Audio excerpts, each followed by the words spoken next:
Deadly blast rocks Kabul, Taliban claims responsibility. At least 95 people have been killed and 158 were wounded in a powerful suicide blast in the Afghan capital, Kabul. The Taliban claimed responsibility for Saturday's assault, the third major attack in the past 7 days. An Interior Ministry spokesman blamed the Taliban-affiliated Haqqani network, which has been behind many of the biggest attacks on urban targets in Afghanistan. Attackers blew up an explosives-packed ambulance near an Interior Ministry building on a busy and heavily guarded street in Kabul's center in the afternoon.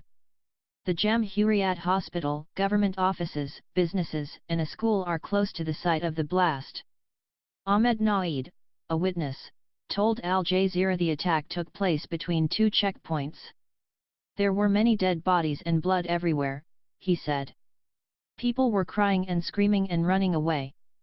Al Jazeera's Jennifer Glass, reporting from Kabul, said Afghan officials were calling the attack a massacre. In the immediate aftermath of the attack, we saw bodies scattered across the street, she said. The hospitals are inundated with the wounded and officials fear the death toll may rise. The driver passed through one checkpoint by telling police he was escorting a patient to the hospital, our correspondent said, and detonated the explosives at the second. Huge plumes of dark smoke rose over the city following the attack, and vibrations of the explosion could be felt several kilometers away, according to witnesses. Emergency vehicles rushed to the city center, Tolo News reported. United Nations Assistance Mission in Afghanistan said attackers must be brought to justice. Today's attack is nothing short of an atrocity, and those who have organized and enabled it must be brought to justice and held to account, Tadamichi Yamamoto, head of the UNAMA, said in a statement. The incident comes a week after a Taliban-claimed attack on the Intercontinental Hotel in the city, which left more than 20 dead, and days after the Islamic State of Iraq and the Levant, ISIL, also known as ISIS, killed at least 3 people at the office of Save the Children in Jalalabad.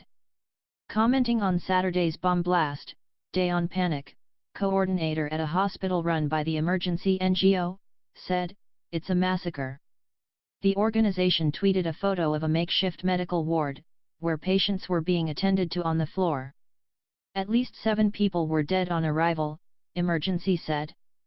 Abdullah Fahimi, a Kabul-based researcher, told Al Jazeera that the attack could be in response to the government's recent efforts to pound the Taliban in remote areas, in addition to recent US sanctions on its members. Fahimi explained, "This is an impasse, neither side is winning. The Taliban group is not going to surrender or give up, they want to take more areas, territories." On Friday, the administration of US President Donald Trump sanctioned 4 Taliban and 2 Haqqani network leaders who have been involved in attacks on coalition troops, smuggling of individuals, or financing these terrorist groups, said Sijal Mandlkar, Undersecretary for Terrorism and Financial Intelligence, a position within the US Treasury Department. Afzal Ashraf, visiting fellow at Nottingham University's Center for Conflict, Security and Terrorism, said the Taliban's aim was to tell the international community that it remains a force to be reckoned with. The Trump administration's strategy of sending more troops to Afghanistan and increasing air strikes there was clearly not working, he said.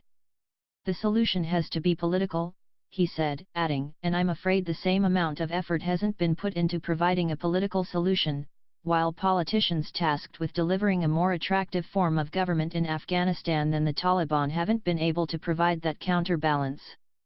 That is part of what has emboldened the Taliban."